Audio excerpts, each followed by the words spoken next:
السلام علیکم ورحمۃ اللہ وبرکاتہ۔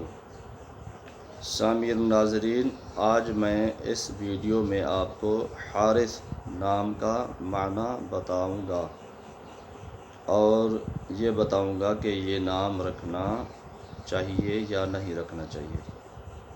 تو یاد رکھیں، حارث نام کا معنی ہے محنتی، جفا کش، رزق حلال کمانے کے لیے کوشش کرنے والا۔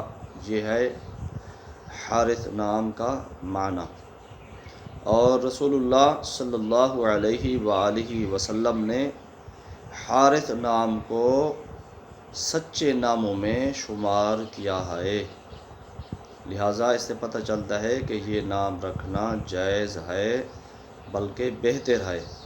اور کیونکہ رسول اللہ صلی اللہ علیہ وآلہ وسلم نے اس نام کو سچے ناموں میں شمار کیا ہے۔